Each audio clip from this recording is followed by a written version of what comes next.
हाइबदी any सजन PB ओबा ओजा सिंसी ईश्वर पीबदा lion मसे perfect vena कनाम थरके याम हैरमी याम खनमी याम सिंगमी ना कनाम थरके बा मफम अबद खंगे मिस्टेक सोइबा सिमी ओइबी होना चाने बको अदुना लाइनबा पेरेंट्स सिंग अमतदी काखलग लेंबिदा आवगा ओजा सिंगी असोइबसी अमतदी हाइबिरोबा सोइना हैरगे दबन साहु दमते अखोई मिस्टेक से रियलाइज होगा अमु हेना अगांग से सेम याना दाव खुदों जाबल लोग सके है ने एनी साइको में पेरेंट्स नुपी होइगा नुपा होइगा अमतदी काखलग हाइबिरो के दोगे केवल फैमिली में होइगा ने कोई सा anyone up the micro mấy cái dòng dây khơi xiềng thì ai chơi cái số cây đi con angang nuôi mà mình hay video angang tu class cái tầm mình hôm tay video aduh parents name tay video bo thank you madam ai Krishna ji mama ne aduga jina class 11 ka doi ne aduga isa nupa na hoji afau class 6 tammi bune aina parents ma oina teacher sing haijaning baje ka shiti lai jade adugo tangai phadana hai de baya da bram khala gai haja bane ai ni salu bi Krishna na class 10 tammi matam da oza du bakti exact ai taw jakre aduga hai chumme sabra sitida any ngang ba sai ba matam da yam nupsina thina ngang ba su samana ba phadana ngang ba su samana ba hai ni mai higher class ya ura bne ba adi ma ta tu angang ma sa api to ira ga ju ai na hit popsa ba isa kunna loina bubudi loina birangani loina di hai ba su hai ba ngam jade hai ba di teacher sina khoi ma ni student ji bu aduki mating nusina loina bi hai se ngasi ngasi ma oi di ba khoi exam di result na ma ni thum de hai ba tare aduga akhoi hai janing badi angang sina sai bangang ba matam da hoi soi da banga mana ti sa jing de adubu akhoi gi teacher sina yam nusina hai ning ba ana soi ra ga jo nang na tawri ba do hai da na jang na thi na na la ka kai ba pi ga ngam bi ba ta ba yam nusina sumai taw ga di sumai taw si be ma na thag i pungo sumai na ba da sim to han ni sim dang sum da ge teacher sing ni ma phang da thank you parents of Christina okay another parents is coming I think the city teachers parents meeting ne ba ko oza si na phang to ko ai ga to ta na mai han ni ai ba na pa ya ba su phang to ko hai ne ko ya mai thế ai yếm nam không đâu ni ai sao mà kêu anh sẽ làm gì ai đến sân mà đi sân mà đi mà pa này ai là yam mai rất là hay tại không ai đã phóng sự anh ta ai sao pa china sana ba salam da sida akwai ki oza singi marat tagi yam mai ta ba wahayi maka kai ne amma min hai wo dai sang fan haya nang ni ada mai sa la le ro lai ki hoda ro hai ba maka hai bi ma se ai ki khamoi ni am se ba ti ai na school is su isa dia hai ni na taman jabani tawu da sport yang mau sei ado sugumba angang sidi yang pi to bo hai sitang di thambi kan hai bo phon sintang hai thamjage thank you okay yang mai je oza sing ta bi ko parents sai ni complain thang ga tai si wa ngang ba da kra break le si sai ba sida na thibin ba walo hai da ga sa umba cha si hai da khin na ni ko pham ko hai da ga di ta ko hai da di advice ni ko hai da di pham ki kra su ta ba ta le ka su ka de oza ni beware that okay any parents anda yes another parents is correct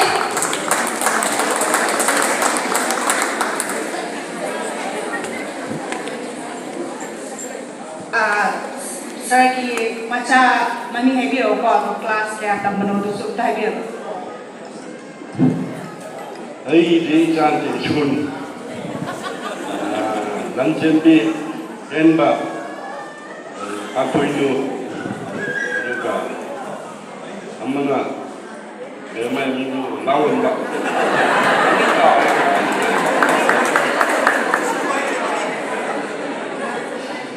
aduh dia makin kanai kiri lawan bai bai to ka thoki na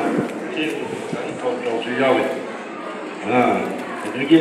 ꯑꯩꯅ ꯍꯥꯏꯅꯤꯡꯕꯗꯤ ꯍꯦꯟꯕꯁꯦ ꯈꯔ ꯁꯣꯜꯂꯦ ꯀꯔꯤ technique ꯇꯧꯔ ꯃꯥꯁꯤꯒ ꯁꯣꯜꯂꯣꯏꯗꯒꯦ ꯈꯔ ꯐꯒꯗꯒꯦ ꯑꯗꯨ ꯑꯗꯥꯁꯤꯅ ꯑꯝꯇ ꯌꯦꯡꯍꯟꯅꯤꯡꯕ ꯉꯁꯥꯏ ꯏꯕꯦꯝꯃꯅ ꯍꯥꯏꯈꯤꯕ ꯑꯉꯥꯡꯅ ꯆꯍꯤ ꯌꯥꯝ ꯋꯥꯅ ꯍꯜꯂꯛꯑꯦ ꯑꯗꯣ ꯑꯆꯧꯕꯒ ꯃꯔꯛꯇ ꯄꯨꯔꯒꯗꯤ ꯋꯥꯅꯦ ꯅꯁꯔꯤꯁꯦ ꯇꯣꯉꯥꯟꯅ ꯒꯥꯔꯤ ꯄꯤꯕꯤꯔꯗꯤ ꯃꯥꯅ ꯉꯟꯇꯥ ꯁꯨꯇꯤ ꯊꯥꯕꯅꯤꯅ ꯉꯟꯇꯥ ꯍꯥꯏꯈꯤꯅꯦꯕ ꯑꯗꯨꯗꯤ ꯋꯥꯔꯣꯏ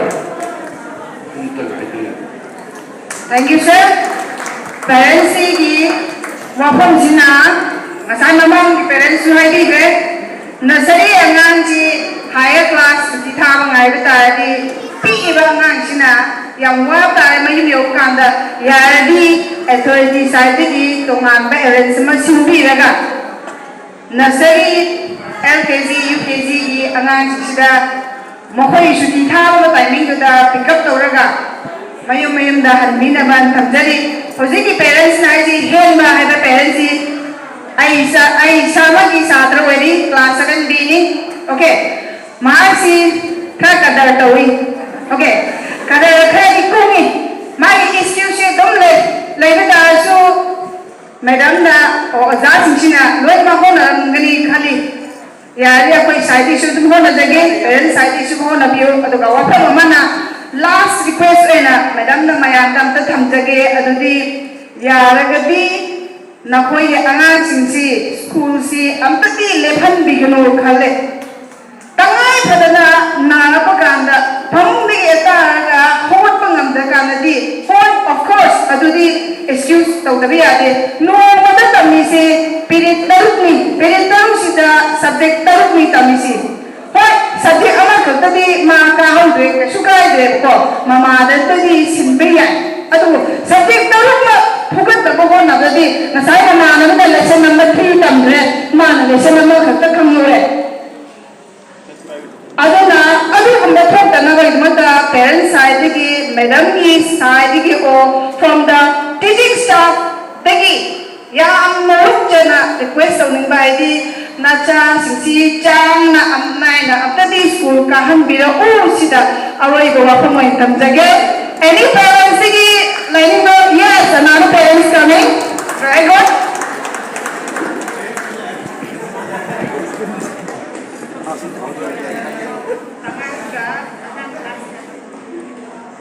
I yumna parok dagine I gi isa se class 12 to se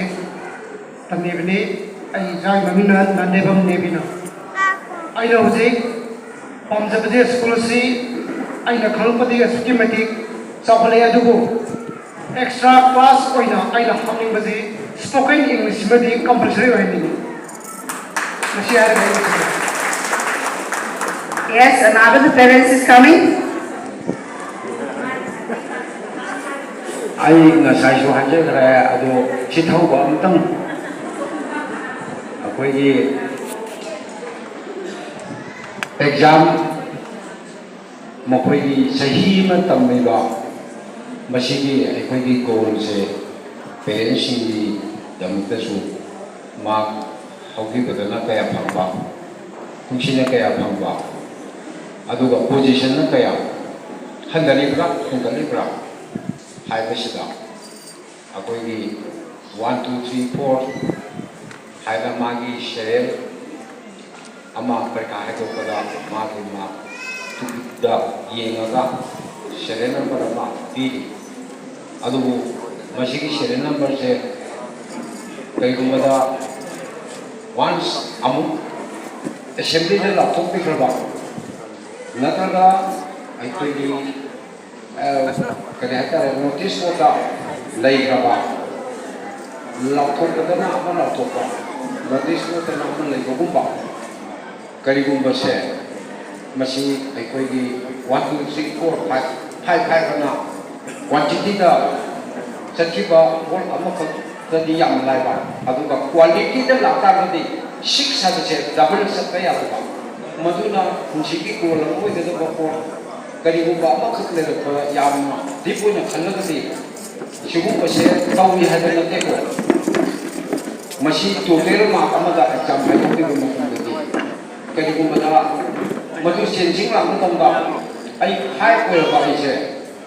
आइसे अमु पोजल लेबगे हराव बने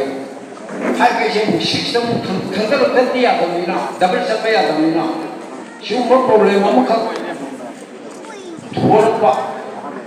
नत्रबा थोरक तंगबा मसी आई एडवाइस नसते मसी की कलेक्शन मार्क तो बिबन गुंगा मसी तंगी वजासिंग द सेक्शन व्यू है से आइना लोलुसे Thank you, sir. Sir, nahai ba kasai result out tong tam da kasai fourth to le ram ga sixth na ki pai se aphai school going na there are two sections ko section ani khai do ko yawi section A ni ma se rank fourth to la ko combination sai section A ga section B ga combine do da di ma si rank 6 to la ba si umba crisis se thok tam na de thok I ko when we combine the result of section A and section B, the results come that a person who is coming in third result, it goes again to 6 or 7. So minus 4 equal. Okay, another parent is coming. Welcome.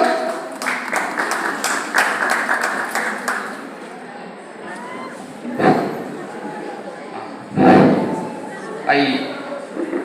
Susan Rai class 10 I get San Pani and I Mina Kopal I have Pangai Lara Panding.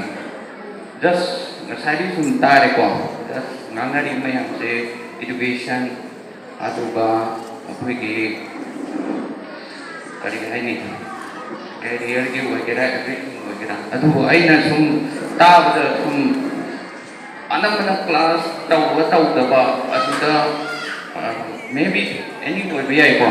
Atuda Aina, and in is now take a Pande. Angang day na yang kata supaya sepening day lagi itu pau foto ay kong mata hati kok ay class 9 the tambah udah sudah ini satu pamuang lah siar deh and ujian dari reading aduh bo ay na ini beri ada itu sudah deh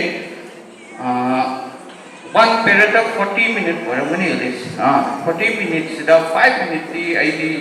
angang day sudah just usaha guys na motivation kumbakra tahu ada tadi tambahin beri itin je bukan ini apa hari di kelas 9, 10, 11, 12 di teenage tadi main ini everything ngau buat kari kada koina every the field dom saling buat neva masih dah kita motivation tahu laga angang tu koina like siapa yang beri itin je mau bukan ini tu nih ini maybe ma fail will be I pass will be I don't matter but my life is successful in our value check like check no like city dum mana tamning hadi every time tambaya ba aru tam sung mana wrong way da sa pada sa ni da bagi ama kita motivate kita tahu yo adu khotne ba ina pami thank you. Okay, thank you, sir. Another point has given. Adu tadi concern subject teachers note it down. Parents in a take or city or just in Kango with me, the 40 minutes period to the 5 minutes at least encouragement at the motivation speech PBOna. Moi mayam sorry, I come tara the parents teachers meeting the Loigani in the high got Taraka Hindele. Although teachers parents meeting Oja Sinchi Kaka authorities in Kakana high Kolauta, the 100 that didn't white. Parents side parents sama way na nasa kalau some to tanggal pira mo anyone baby bro merang kala kakalan tadi nasa ni meeting silo sila dan ni cukha mesti hanya musiawan bayar kala hanya bayar di point tanggal pira okay later na lastly I hand over to all Sajines. Thank you so much, ma'am Kala. Thank you for breaking the ice.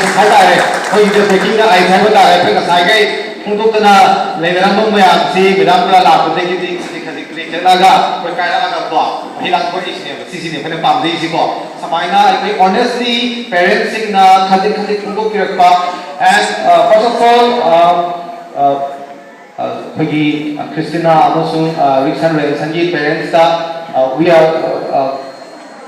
very sorry, Karigumba, Aquatis High Court. now akhoi habati akhoi punamak se akhoi school ki side authority oza se akhoi na lito ai sar akhoi na lit habati lit oi ibani na sar principal na lit ibani na we are very much sorry karigumba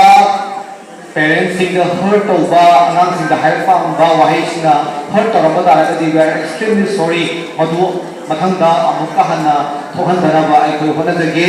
ai koi gi oza sing na hoi mabu thakna ba nagaga sawna ba nagaga mabu hanthana ba hairan budi ai but haidor khiba wahaiduna masagi angang sigi morally nagaga ma thona nagaga mongda hanharakpa adugumba gi khiba mo bada ai di are extremely sorry karigumba mathangda akhoi ozasing ki site gi akhoi kana hona jagi we will have a close door meeting with the teachers akhoi ozasing ki meeting kana tajani sigi matang da nasi parents sing handi khar ko so akhoi ozasing ne hawaga meeting da higani aduga ozasing da khana gini karigumba ku sigumba situation se thohan dana ba aduga tholopo tara ka di masi karigumba students na hai ba khoi ransom si koi football ni bali suma application thar ka thani bani masi ai liki ai koi khala bani school akoi ki school sigi mingchat purai ni ming pura ka ni going to give a name and fame to our school mingchat pura ka dore bani sanaba hai basi da bu school amana ka any institution gi ming pura ka dore bani parents proud ka dore bani so adugumba student amada akoina nang sanadana ta lai nang school ka dare haiguna akoina ma bu ti motivate to haibasi masi akoi gi school gi rules and regulations su yaute oza gi ethics su obey de bani aduna akoi oza sing di hera well qualified natarina har ba wahai sing kali gumba sinna de ba tara ka su masi amka hanna sinna dara ba haiguna hanna haizage oza gi saita aduga thank you the parents for giving sigumba manung lai ko se haidu piram se am wai thank you to madam kala also as well as ekoi milagi pupuna na sai hairam ba ekoi examination da mark haidu puda suina ba simusu ekoi kitan ko da yin sidina ba ekoi authority ki side ki su aduga ekoi exam to performance of especially ekoi main exam haidu pre post mid finals da ekoi la exam si ki mark se suina ba aduga VDS हाथामा तंदा VDS की मार्क्सिंग से कमाना हापनी हापोई से मतंग दा सिगुम बसिशु योंगना बदिना को कितन कुत नहीं जिंदिना ना बा अदुगा एकोई की मसाई पुपुरत मिलागी पुपुरत मिलंदा एकोई की एग्जाम हदो को मतंदा ममागी एग्जाम दुगा हंद की लाइबा परफॉर्मेंस का अनिसी के मरक्ता कमाना तो है से प्रॉपर्ली इवैल्यूएट हो बियो डायग्नोस हो बियो अदुगा हानदगी क्या आम हेंगले हेंगलक्तिब्रा हाइबसी मसु पेरेंट्स सिंग दा इकोना खंगन दिबारसी पेरेंट्स सिंग पाजरमनी अदुना मसी मकुपना डायग्नोस हो बिरगा पुना इवैल्यूएट हो बिरगा ए मासी इंप्रूवमेंट लाइरे मासे ममादगी इंप्रूवमेंट खरी फगले हाइबसी म लोय पाबा नागन पॉजिटिव रेस्पॉन्सिबल न पाबा नागनी इकोना मसी म तो इशू हाई पॉजिटिव ओय बपोना मथरो न होय न मकलेबा अफाबा कलेक्टिवली इकोना म्याम उनरेसे मसी इकोना उनरेसे तराना नि चनी हाइरसे चनी into ani si pung samrei una bai se pung divided by 60 minute 60 na 24 divide by tara ga di ai koi 24 pung tara manga gi cham da ne ba ai koi na khandari bu se chi na ga di ko amama ko chani pung da wa pun discussion da wa se aduna we are akoi si se koi na लेबा मयाम सी intellectual की मयाम खनरी बा parents सी अदुना आगा खनरी मयाम सी प्राप्त मरु है हेबता रे को अदुना parents सी की side की सु टीचर्स की साइड की सु अथॉरिटी की साइड की सु लेबा पुनः से मेन मोटिव सी तमी बा स्टूडेंट सी फहनबा लेरमी बचांग दगी खदिक तो ओइबसु अपग्रेड तौनबगी मानबनी मसी मीटिंग तौरिबा अदुगा मथंग तौदोइबा मीटिंग कया मीटिंग अहुमनी पेरेंट्स टीचर मीटिंग मसाइ थाम थामिराने we have got parent teacher meeting सी अहुमनी मदु मरक सिदा करिगुंबा पेरेंट्स सिदा लापिरागा सजेशन तौनिबा अदुदगी अखोइदगी अखोइना प्रॉब्लम तमदा पेरेंट्स सिग सुमरमता अखोइना ए पॉ खा हाइनिंबा स्टूडेंट की मरम दा पॉ हने बोले रे सो यामा हरा हरा लाक्तिगनी हाबिगी आसाजु थमजै